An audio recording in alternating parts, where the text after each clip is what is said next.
Walaupun wajahnya membuat orang memalingkan muka, tetapi kematiannya membuat bidadari-bidadari surga saling berebut. Masya Allah. Mari kita simak kisah perjalanan Julaibib radhiyallahu anhu. Semoga nanti kita dapat memetik hikmah yang berharga.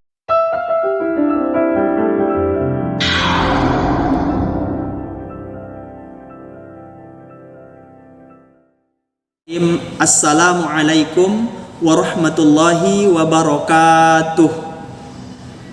Bismillahirrahmanirrahim. Alhamdulillahi wa kafa, wassalatu wassalamu ala rasulihil mustafa wa ala alihi wa sahbihi wa manihtada, amma ba'du. Pemirsa Kultum Ramadan dimanapun Anda berada, tidak terasa bulan suci Ramadan sudah memasuki hari yang ketiga. Tentunya perlu kita memiliki catatan-catatan apa saja kekurangan-kekurangan kita dalam beramal di bulan yang suci ini, agar nanti kedepannya bisa kita maksimalkan. Pemirsa Kultum Ramadan dimanapun Anda berada, pada kesempatan yang baik ini saya akan menyampaikan sebuah kisah dari sahabat Rasulullah sallallahu alaihi wasallam yang bernama Julaibib radhiyallahu anhu. Julaibib ini adalah seorang hamba Allah, seorang sahabat Rasulullah sallallahu alaihi wasallam yang, mohon maaf, wajahnya itu di bawah standar manusia normal. Berarti bisa dikatakan tidak setampan kita, tidak secantik kita. Julaibib radhiyallahu anhu ini memiliki wajah yang hitam, jelek, pendek. Saking jeleknya, saking tidak menariknya dia, ketika orang berdekatan dengannya, wajahnya membuat orang memalingkan muka. Tapi ada yang menakjubkan dari Julaibib radhiyallahu anhu. Walaupun wajahnya membuat orang memalingkan muka, tetapi kematiannya membuat bidadari-bidadari surga saling berebut. Masya Allah. Mari kita simak kisah perjalanan Julaibib radhiyallahu anhu. Semoga nanti kita dapat memetik hikmah yang berharga. Pemirsa Kultum Ramadan yang dimuliakan Allah Subhanahu wa taala, dikisahkan ada seorang sahabat Rasulullah sallallahu alaihi wasallam yang bernama Julaibib radhiyallahu anhu. Setiap hari ketika Julaibib mendekat kepada orang-orang di Madinah ketika itu, tidak sedikit di antara mereka yang berpaling, yang langsung cabut ketika duduk berdampingan dengan Julaibib radhiyallahu anhu. Karena Julaibib ini kurang beruntung, tak seberuntung kita. Julaibib ini memiliki wajah yang tidak menarik alias jelek dan pendek postur tubuhnya. Tapi walaupun begitu, Julaibib radhiyallahu anhu memiliki kesabaran yang luar biasa, tidak membuat dia putus asa apapun keadaan yang sudah menimpa dirinya. Hari demi hari dilalui, berat memang menjadi Julaibib ini. Bayangkan saja hadirin, ketika kita mendekat kepada orang lain, tak sampai 1 menit orang itu sudah cabut dari tempat kita, dari samping kita. Betapa beratnya jadi Julaibib radhiyallahu anhu. Tapi itulah kenyataan hidup yang harus ia jalani. Ada satu manusia yang tidak pernah berpaling dari Julaibib radhiyallahu anhu, yang tidak pernah beranjak dari tempat duduk ketika bersanding dengan Julaibib radhiyallahu anhu. Sosok manusia itu adalah Rasulullah Muhammad sallallahu alaihi wasallam. Suatu ketika duduk berdampingan dengan Julaibib radhiyallahu anhu, Rasulullah Muhammad sallallahu alaihi wasallam mengajukan pertanyaan kepada Julaibib. Ya Julaibib, apakah kamu tidak memiliki keinginan untuk menikah? Dengan wajah tersenyum dan malu, Julaibib menjawab, ya Rasulullah, aku pingin sekali menikah, tapi aku sadar diri ya Rasulullah, aku jelek, aku pendek, tak ada satupun yang mau menikah denganku. Sampai 3 kali Rasulullah mengajukan pertanyaan yang sama. Julaibib menjawab dengan jawaban yang sama. Mendengar jawaban Julaibib, Rasulullah Muhammad sallallahu alaihi wasallam tergerak hatinya untuk membantu Julaibib dalam menemukan pendamping hidupnya. Maka pada hari berikutnya Rasulullah SAW berusaha mencari wanita yang mau menikah dengan Julaibib. Maka Rasulullah mendatangi satu demi satu pemuka-pemuka kaum Ansor ketika itu di Madinah. Tibalah Rasulullah di rumah salah seorang pemuka kaum Ansor yang ada anak gadisnya. Maka Rasulullah masuk ke dalam rumah itu. Assalamualaikum warahmatullahi wabarakatuh. Dibuka sang pemilik rumah dan dijawab, Waalaikumsalam warahmatullahi wabarakatuh ya Rasulullah. Apa niat kedatangan Rasulullah ke rumah kami? Kata laki-laki itu. Maka Rasulullah menjawab, aku punya niat yang baik. Aku ingin melamar anak gadismu. Apakah ada restu darimu? Mendengar jawaban pertanyaan dari Rasulullah itu, seorang pemuka Ansor ini tentu bangga, tentu semangat, dia bahagia karena seorang Rasul, seorang manusia yang paling mulia datang melamar anak gadisnya. Apa kata pemuka Ansor ini? Tentu saja dengan senang hati ya Rasulullah, bolehlah. Apa kata Rasulullah? Mohon maaf, tapi bukan untukku. Ada sahabatku yang belum menikah, namanya Julaibib. Apa kata pemuka Ansor ini ketika mendengar nama Julaibib? Dengan wajah yang kesal, yang kecewa, pemuka Ansor ini menjawab, Julaibib? Mohon maaf ya Rasul, kalau sama Julaibib, ogahlah, janganlah ya Rasul. Kemarin saja ada saudagar kaya datang melamar putriku tapi nggak kukasih, apalagi sama Julaibib yang hitam pendek jelek. Mohon maaf ya Rasul. Mendengar percakapan Rasulullah dengan pemuka Ansor tadi, ternyata anak gadisnya nguping di kamar. Ketika mendengar percakapan ayahnya dengan Rasulullah, maka anak gadis itu keluar dari kamar. Wahai ayah, aku sudah mendengar percakapanmu dengan Rasulullah. Saya ikhlas, saya mau dinikahkan dengan Julaibib. Mungkin ayah dan mama melihat Julaibib dari segi wajah, tapi aku melihat dari sisi yang lain. Aku percaya ketika Rasulullah yang mencarikan jodoh, pasti ada kebaikan di dalamnya. Pasti Rasulullah tak mungkin mengecewakan aku. Aku mau ya ayah, nikahkan aku dengan Julaibib ya ayah. Maka singkat cerita, dinikahkanlah. Mereka menikah Julaibib dengan anak gadis seorang pemuka suku Ansor itu.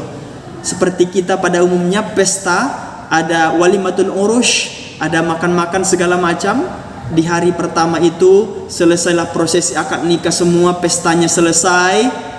Tiba-tiba ada hal yang kurang mengenakan datang kepada Julaibib. Apa hal itu? Perintah ternyata.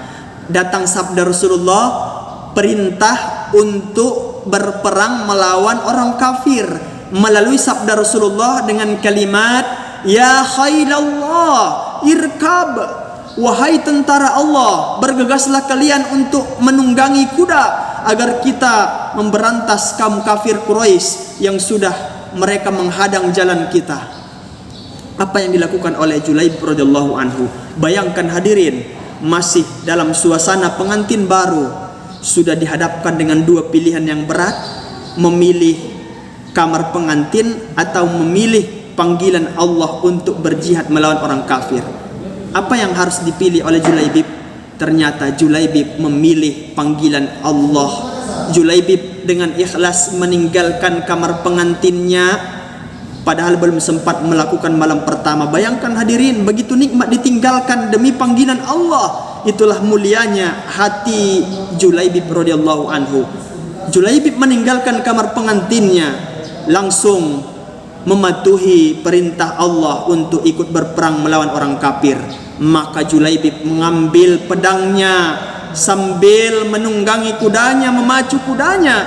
Dia menuju barisan yang paling depan, garda terdepan untuk berperang melawan orang kafir. Mereka bergegas beranjak, maka terjadilah pertempuran hebat antara orang kafir dengan orang muslim ketika itu. Terjadi pertempuran hebat, maka atas takdir Allah, orang Islam menang ketika itu dalam peperangan. Setelah peperangan selesai, sahabat-sahabat yang masih hidup, dan juga Rasulullah mendata siapa saja sahabat-sahabat yang gugur di medan pertempuran. Maka didata satu persatu. Rasulullah ketika itu khawatir, sibuk bertanya kepada para sahabatnya, "Wahai seluruh sahabatku, apakah kalian kehilangan seseorang?" Maka sahabat yang lain menjawab, "Aku kehilangan si fulan, kehilangan si A, si B, dan sebagainya." Masing-masing menceritakan kawan-kawan masing-masing. Tapi nama Julaibib tak ada mereka sebutkan. Julaibib tidak dianggap sama mereka. Apa kata Rasulullah? "Aku kehilangan seorang sahabat yang baik hatinya. Aku kehilangan Julaibib. Tolong kalian cari. Aku kehilangan dia. Aku khawatir apakah dia ikut gugur dalam medan pertempuran tadi." Maka mereka berusaha dengan semaksimal mungkin mencari di mana keberadaan Julaibib. Maka Rasulullah SAW menemukan ternyata jenazah Julaibib radhiyallahu anhu telah terbaring di atas tanah, dikelilingi 7 mayat orang kafir Quraisy ketika itu. Maka Rasulullah melihat sambil meneteskan air mata. Ternyata ini sahabatku Julaibib radhiyallahu anhu. Rasulullah ketika itu bersabda. Sabda Rasulullah ini menggetarkan langit. Apa sabda Rasulullah? "Julaibib sahabatku telah mengalahkan, telah melumpuhkan 7 orang kafir Quraisy. Lalu kafir Quraisy itu membunuhnya. Pada hari ini aku bersumpah, sahabatku Julaibib adalah bagian dariku, dan dia adalah bagianku nanti di surga, bersamaku di surga." Luar biasa, Masya Allah. Julaibib akhirnya menjadi ahli surga sesuai dengan sabda Nabi tadi. Julaibib ini adalah bagianku dan aku bagiannya. Kami nanti akan bersama di surga, kata Rasulullah SAW. Maka Rasulullah melaksanakan fardu kifayahnya. Rasulullah membopong jenazahnya. Tidak ada keranda untuk membopong jenazah Julaibib radhiyallahu anhu. Lengan Rasulullah langsung membopong jenazah Julaibib. Luar biasa. Tidak ada kasur, tidak ada tikar sebagai tempat peletakan jenazah Julaibib. Tapi yang luar biasanya, pemirsa Kultum Ramadan yang dimuliakan Allah, jenazah Julaibib langsung bersentuhan dengan kedua lengan manusia yang paling mulia di muka bumi, Rasulullah Muhammad SAW. Langsung bersentuhan dengan kedua lengan Rasulullah. Jenazah Julaibib dipastikan sudah menjadi ahli syurga. Masya Allah, luar biasa. Dalam sejarah itu, ketika Julaibib meninggal dunia, istri yang ditinggalkan tak pernah miskin, selalu merasa cukup, Allah kayakan, karena Rasulullah SAW yang mencarikan jodohnya. Luar biasa. Hadirin pemirsa Kultum Ramadan yang dimuliakan Allah Subhanahu wa taala. Itulah tadi sebuah kisah yang menginspirasi kita semua. Ada hikmah yang berharga yang bisa kita petik dari kisah Julaibib radhiyallahu anhu tadi. Apa hikmahnya? Hikmahnya adalah boleh saja dunia menilaimu dari seberapa glowing wajahmu dan dari seberapa tebal isi dompetmu. Tapi dari kisah Julaibib kita belajar, di hadapan Allah good looking tidak ada harganya dibanding good heart. Mudah-mudahan kisah Julaibib ini menjadi pelajaran berharga bagi kita.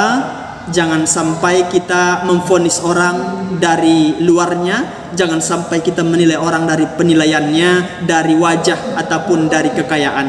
Ingatlah satu pesan baginda Rasulullah SAW dalam sabdanya yang diriwayatkan oleh Imam Muslim. Rasulullah bersabda, "Innallaha la yanjuru ila suwarikum wa amwalikum." Sesungguhnya Allah Subhanahu wa taala tidak pernah menilai kamu dari segi wajah dan dari segi harta. Walaki yanjuru ila qulubikum wa a'malikum. Akan tetapi Allah menilai kamu dari hati dan amalmu. Hadis riwayat Muslim. Inilah yang harus kita perbaiki di bulan yang suci ini. Perbaiki hati kita, bersihkan hati kita dari penyakit-penyakit yang mengotorinya.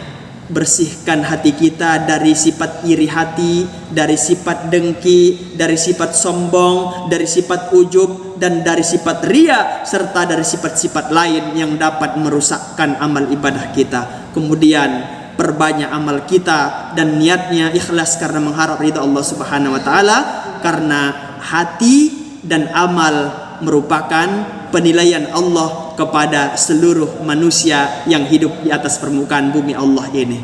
Semoga bermanfaat, kurang lebihnya mohon dimaafkan.